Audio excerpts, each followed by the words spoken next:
Hi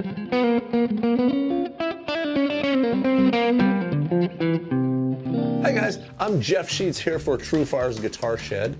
We're going to talk a little bit about jazz blues. So we have 3 amazing instructors. They're going to show you 3 lessons on jazz blues. We have Cheryl Bailey, who's going to talk about the importance of outlining the chord changes in a jazz blues. We have Tim Lurch, who's going to show us amazing ways to comp over a C blues. And we've got Sean McGowan with a really cool West Montgomery lick. All of these lessons are taken from courses at TrueFire. If you want to check out the complete course and get the tab and notation, just follow the links in the description below. Up first, Cheryl Bailey is going to talk about outlining the chord shapes in a jazz blues. So let's break down the chicken shack attack. One of the most important things in terms of playing jazz style blues is that we always want to pay attention to the arpeggio and the chord tone and build our melody and riffs around that. So many things of riffing in the blues still are there always, but we take a little bit more care to make sure that we outline the chord changes. So that's really what I'm trying to demonstrate here. As you could see, that F is the flat 7 of G7. So I'm very careful to place, most importantly, the thirds and the sevenths are the most defining notes that you want to bring out in your line. And obviously the other notes of the arpeggio are great, the root and the fifth. But the third and the seventh are really the most powerful notes because they tell you the type of chord. My G7 shape here in the third position. So this is the flat 7, F, G, root, third, B, D is the fifth and flat 7. So that's really what I'm basing my riff around. So what I do here is once I introduce that flat 7, I go right to the fifth. So I'm using this little approach, chromatic approach, and down to the root. So this is also very sort of a common blues enclosure, I guess you can call it, to the third of the G7. So all the chord tones are in place. There's no mistaking what the chord is. And that's really where I'm coming from as a jazz player, is that harmonic clarity. There's no question. We got a G7 going on here. So, and I also wanted to introduce the sound to you of the ninth on that chord. So I guess that's the other side of being a jazz musician, is that I'm always hearing those pretty upper structures of the chords, so the 9s or the 13s. And so we'll get a chance to explore some of that. So I want to just have an opportunity to introduce that sound to you. That's the best way to start using it, right? Is to get to know what it sounds like. So I take the same riff and to the flat 7 of C. So again, I'm always setting up those thirds and sevenths in particular. And I use that same sort of chromatic riff down to the fifth, root, and then a little bit of that blues. You know, a little blues inflection from that blues scale. So don't get the idea that that's not in play in terms of playing bebop and jazz blues. That's always there. So I want to make reference to that blues scale all the time, but within the structure of that chord. So again, I have this, sorry, here's my C7. Forget about that D I played in there. So if I have C7, there's my C7 in the third position, the flat 7, the root, the third, the fifth, and the flat 7.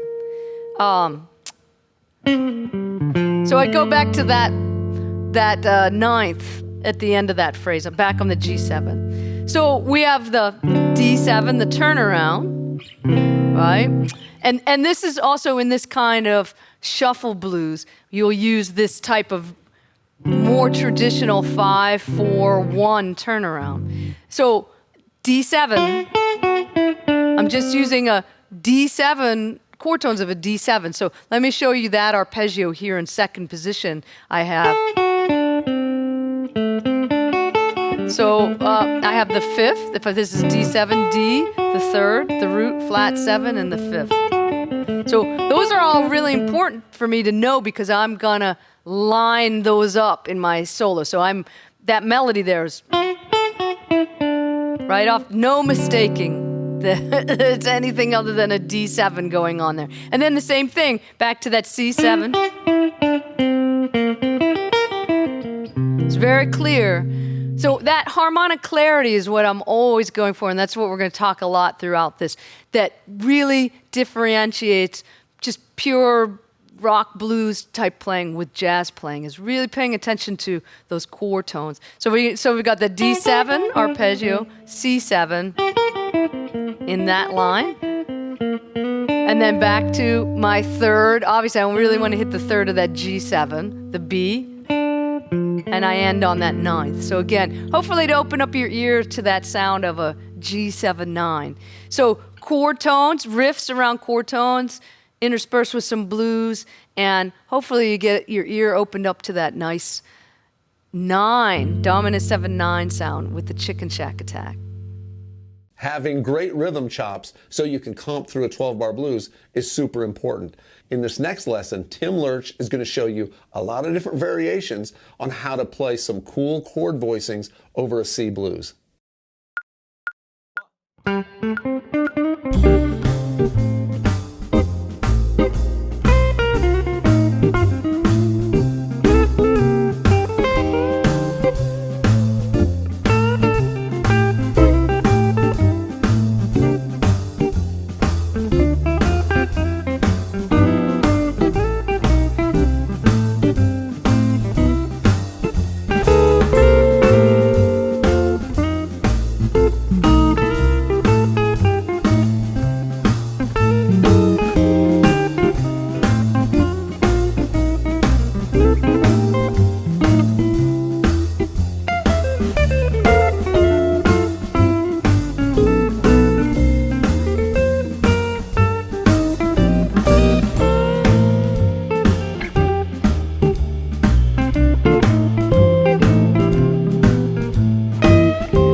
Sean McGowan shows us a cool West Montgomery lick and talks about how to approach these ideas and concepts in this next lesson.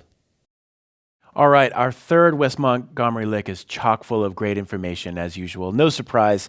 And this one features a concept called on the 5 as well as a sub 2/5. So we'll talk about that in just a second. Let's pull up the track and play along.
All right, a lot to focus on in that lick. So what I mean by on the 5 is a lot of times when you're playing any dominant 7th chord, in this case the 1, D7, Wes would play minor licks on the 5. So in this case that would be A minor, licks based on A minor over the D7. And that's a really cool concept because what you're doing is creating almost like a D sus type of sound. And if you play A minor types of things, then that creates like a D sus with a 13 on the top.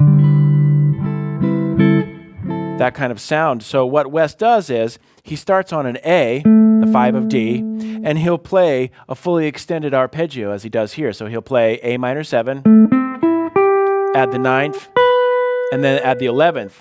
So he's playing an A minor 11th, but the 11th is D, so it's kind of like returning home to the root. So that's something that you can do on any dominant 7th chord. Play minor 7 ideas, minor 9, and minor 11 ideas on the 5th of that chord. So that's exactly what we have here over D. And it's just, you know, it's a great sound, and of course you can get more of a Wes sound by using slides. He really loved to use half-step slides and also double hammer-ons that we'll see. What's happening later on in the 4th bar of this lick is called a sub 2/5. So all that means is, instead of just a tritone substitution to the 4 chord, which is in this case G7, so a tritone sub would be A flat 7. He's doing a sub 2/5, which means that you you superimpose the respective 2 of the tritone substitution. So for A flat, that would be an E flat minor 7, going to A flat, going to G.